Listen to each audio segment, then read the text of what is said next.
한국교회 표준정관 강의를 시작합니다. 저는 교회법학회 학회장 서헌재 교수입니다. 이 강의는 일문 일답식으로 그 다음에 사례 중심으로 진행을 해서 지루하지 않게 진행할 예정입니다. 한국교회 표준정관은 2019년 7월에 저희 학회가 발표했는데요. 총 6개장, 68개 조항, 부칙 2조항으로 구성이 되어 있습니다. 그래서 이 강의는 이 표준정관을 중심으로 진행되는데 총 7개 파트로 나눠서 서장에는 교회정관이란 무엇인가, 그 다음에 1장에는 총칙, 2장은 교인, 3장 교회 직원, 4장은 교회 기관과 회의, 5장은 교회 재산과 재정, 6장은 보칙과 부칙으로 구성이 되어 있고 이 순서대로 진행을 합니다. 그리고 저희 강의는 파워포인트를 중심으로 진행하는데요. 총 400장 정도로 구성이 되어 있고 지금 강의는 50회 내지 60회 정도로 나누어서 진행할 예정입니다. 참고로 표준정관 이 조항은 한국교회법학회 홈페이지에 들어가시면 거기에 공지사항으로 떠 있습니다. 그것을 다운로드 받아가지고 이렇게 인쇄해서 이 강의에 참여하시면 많은 도움이 되겠습니다. 표준정관 21번째 강의를 시작합니다. 오늘도 계속해서 교인총회 소집 부분을 설명드렸습니다. 지난번까지는 당회, 그 다음에 교인총회 구성까지 했고요. 오늘 교인총회 소집, 다음에 계속해서 교인총회 결의 부분을 설명드리겠습니다. 자, 질문부터 드리죠. 교인총회는 누가 언제 소집합니까? 교인총회 소집에 관해서는 이제 31조가 규정하고 있습니다. 제가 읽어보겠습니다. 1항 정기교인총회는 매년 12월 첫 주에 당회장이 소집한다. 2항 임시교인총회는 다음의 경우에 당회장이 소집한다.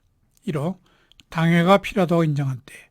2호 재직회의 청원이 있은 때. 3호 회원 3분의 1 이상의 소집 청원이 있은 때.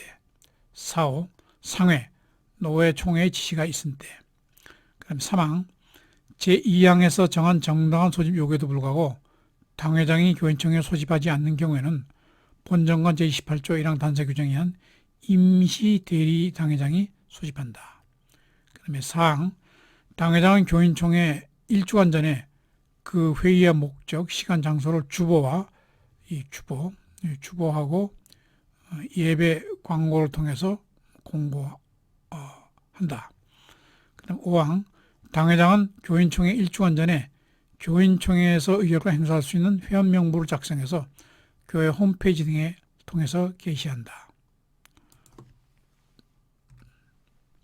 자, 이걸 이제 표로 보면 교인총회는 크게 정기교인총회가 있고요. 그 다음에 임시교인총회가 있고, 그 다음 우리 정관과 교단 헌법에 나와 있지 않지만 비상교인총회가 있습니다. 정기교인총회는 이렇게 정관에 의해서 딱 정해져 있죠. 그래서 이건 좀 1년에 한 번 이렇게 보통 소집하는 당회장을 소집하면 되겠고요. 문제는 이제 임시교인총회입니다. 임시교인총회는 이제 당회가 필요하다고 인정한 때, 그 다음에 재직회의 청원이 있을 때, 회원 3분의 1 이상의 소집 청원이 있을 때, 상회 지시가 있을 때 이제 임시교인총회를 소집을 하게 됩니다. 근데 이거 말고 이제 비상교인총회라는 게 뭐냐면 이거는 민법에 의한 것입니다. 우리 민법 70조 3항에 보면 이렇게 돼 있어요. 70조가 이제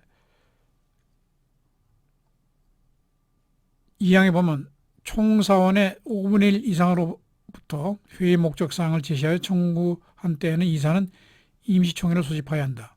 우리는 이 정관에 지금 3분의 1 이상으로 되어 있죠. 민법은 5분의 1입니다. 그러니까 100명 있는 어떤 그 사단에 21명만 청구를 하게 되면 이제 소집해 줘야 되는데, 문제는 전항에 청구가 있는 2주간 내에 이사가 총회 소집 절차를 밟지 아니한 때에는 청구한 사원은 법원에 허가를 얻을 때 소집할 수 있다. 이게 이제 비상 그 총회죠. 여기 임시총회로 되어 있지만 이건 이제 어떤 경우에 있냐면 주로 아마 이 경우일 겁니다. 그 이제 회원 3분의 1 이상이 이제 소집 청원을 했는데 당회에서 계속 소집을 안 합니다. 자, 그러면 아까 본 대로 임시당회장이 해야 되는 임시당회장은 안 와요. 그런 경우에는 이제 결국 법원에다가 법원은 뭐 5분의 1 이상이면 되죠. 경우에는 이제 법원에다가 비송사건 절차법으로 청구를 하면 법원에서 그 청구를 받아들여 가지고 이렇게 임시총회 소집 명령을 하게 됩니다. 자, 이걸 다시 한번 이제 항을 나눠서 이제 보겠습니다. 우선 정기교인총회는 이제 매년 12월 첫 주에 당회장이 소집한다. 이 교인총회 소집 절차가 중요한 거는 이제 누가 소집권자냐, 어떤 경우에 소집해야 되느냐, 그다음 소집할 때 제대로 공고를 했느냐, 이게 중요하죠. 이걸 만약 제대로 하지 않았을 경우에는 이제 교인총회 결의가 뭐 잘못됐다 하는 이런 분쟁이 생기게 되고요. 심지어는 이거 가지고 이제 수많은 소송이 이제 법원에 제기되는 우리가 많이 봤습니다. 자, 정기총회는 정기에 정해진 시기인데요. 이건 뭐 소집 절차는 문제가 없죠. 보통 우리가 이제 종래는 정기총회를 뭐 신년회 그래가지고 새 예산 승인 또 신임 이제 재직 임명 등 행사를 아주 크게 했습니다. 근데 이제 이게 최근에 와가지고 종교인 과제 시행으로 연말 정기총회로 이제 많이 바뀌었어요. 왜냐하면 신년 초부터 이제 예산이 집행돼야 되고 종교인 소득 신고가 돼야 되기 때문에 그게 이제 뭐 12월 첫 주 뭐 이렇게 뭐 또는 뭐 11월 마지막 주 이렇게 이제 정기총회를 합니다. 자, 임시교인총회가 이제 문제입니다. 자, 오늘은 이 네 가지가 있다 그랬죠. 이건 이제 당회, 재직회, 교인 3분의 1, 상회. 자, 근데 이제 교회에 따라 가지고는 이렇게 이제 뭐 당회가 소집할 때는 별 문제 없지만 재직회나 교인 소집 청원을 했음에도 불구하고 당회가 최종적으로 소집을 해야 된다. 이런 조항을 넣는 데가 있어요. 근데 이거는 교인의 총회 소집권을 부당하게 제한하는 조항으로서 뭐 무효 가능성이 있고요. 또 분쟁을 초래하는 그런 거기 때문에 반드시 이렇게 재직회 또는 회원 3분의 1 이상의 소집 청원이 있으면 당회는 뭐 무조건 소집을 해야 됩니다. 자, 이제 문제는 교인 3분의 1 청원에 의한 소집 또는 뭐 재직회 이거는 되게 어떤 경우냐면 이제 보통은 이제 교인총회로 소집하려면 교인들이 이제 당회 뭐 장로님한테 우리 이거 이런 거 소집해야 되겠습니다. 그럼 이제 당회가 결정하면 되는데 당회가 안 들어줘요. 그러면 이제 교인들이 당회장과 당회 대립하는 상황에서 이제 이렇게 하게 되고 자, 이 경우에 이제 3분의 1이 소집 요구를 했으나 당회장이 소집 안 한다. 이런 경우는 아까 본 대로 비상총회로 가가지고 민법 70조에 따라서 법원에 비송사건으로 소집 청구하는 경우가 많이 있습니다. 그게 바로 요 사례죠. 자, 이런 사례입니다. 이제 대다수 교인들이 담임 목사의 이제 자질이 안 되겠다. 그래서 해임을 위한 교인총회 소집을 요구했는데 담임 목사가 아니면 담임 목사가 이제 당회를 장악하고 있으니까 소집 절차를 밟지 않았어요. 그래서 교인들이 이제 교회를 상대로 해서 민법 70조에 공동의회 소집을 요구하는 소송을 제기했습니다. 법원이 이렇게 판단했습니다. 교회는 비법인 사단이므로 을교의 정관이나 규칙 등에서 별도로 정하고 있지 아니한 법률 관계에 관해서는 민법의 법인에 관한 규정이 추정된다. 민법이 적용된다는 얘기죠. 70조가. 그래서 교회의 세례교인 3분의 1 이상이 공동의회 목적사항을 제시해서 당회장에게 공동의회 소집을 청구하였음에도 불구하고 당회장이 2주 이내에 공동의회 소집을 절차를 밟지 아니한 때에는 공동의회 소집을 청구한 세례교인들은 법원의 허가를 얻어서 스스로 공동회를 소집할 수 있다. 뭐 이런 사례가 뭐 비일비재합니다. 자, 그 다음에 이제 아까 본 대로 정당한 소집 요구에도 불구하고 당회장이 교인총회 소집이 아닌 경우에는 임시 또는 대리당회장이 소집한다. 그 다음에 이제 사항이 이제 중요합니다. 당회장은 교인총회 일주간 전에 그 회의의 목적과 시간, 장소를 주보와 예배 광고를 통해서 한다. 뭐 이거 제가 뭐 어느 교회인지 사례 이렇게 드러났지만 이런 식으로 합니다. 공고 그래서 소집합니다. 일시, 장소, 내용, 참석 자격 이렇게 해서 공고를 하죠. 그래서 이건 주보에다 공고를 하거나 또는 교회 홈페이지 또는 예배 광고를 통해서 이제 하게 됩니다.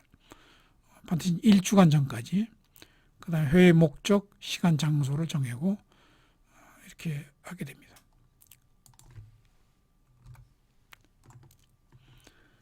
자, 그 다음에 이제 이렇게 되면 당회장은 한 주간 전에 교인총회에서 의결권을 행사할 수 있는 회원명부를 작성해서 교회 홈페이지를 통해서 게시한다. 교인총회의 결의 효력을 담보하기 위해서는 누가 교인총회에서 의결권 행사할 수 있는 회원이냐. 이게 이제 굉장히 중요합니다. 우리 그 표준정관 이제 8조 10조를 보면 교인총회 정회원은 만 19세 이상의 세리교인으로 교족부에 등록되어야 됩니다. 그렇기 때문에 반드시 총회 개최 전에는 교족부를 정리해 줘야 돼요. 그래서 누가 의결권을 행사할 수 있는 회원인지를 확정하고 교인들은 이제 내가 회원권이 있는지 의결권이 있는지를 열람할 수 있도록 이렇게 해줘야 됩니다. 왜 그러냐면 교회 분쟁 시 법원은 증거적으로 반드시 교인 명부를 제출 요구해요. 예를 들면 아까 본 대로 우리 교단이 지금 우리 교회가 교단 탈퇴 결의를 했다. 탈퇴 결의를 하려면 교인 3분의 2 이상의 지금 찬성이 돼야 되는데 그러려면 그 교인이 누구냐? 교인이 그러면 1000명이냐? 그 다음에 그 1000명 중에 누가 과연 그러면 의결권 행사할 수 있느냐? 이런 걸 증거자로 이걸 요출합니다. 근데 대부분의 경우 교족부가 없거나 부실하게 관리하는 현실 때문에 우리가 지난번에 K교회 사건에서 10년 동안 수많은 소송이 벌어지고 하는 이러한 불행한 사례가 이렇게 참 돼서 이게 귀찮고 하지만 큰 교회일수록 반드시 이런 규정을 다 두어가지고 최악의 경우를 대비하는 이게 이제 지혜가 아닌가 생각됩니다. 오늘 강의는 여기까지 마치겠습니다. 저는 현재 중앙대학교 명예교수이고 중앙대학교 대학교의 목사로 심우하고 있습니다. 한국교회법학회 학회장을 맡아 있고요. 개신대학원대학에서 장로교 헌법과 정치를 강의하고 있습니다. 장시간 함께 해주셔서 감사드리고 다음에도 참여 부탁드립니다. 감사합니다.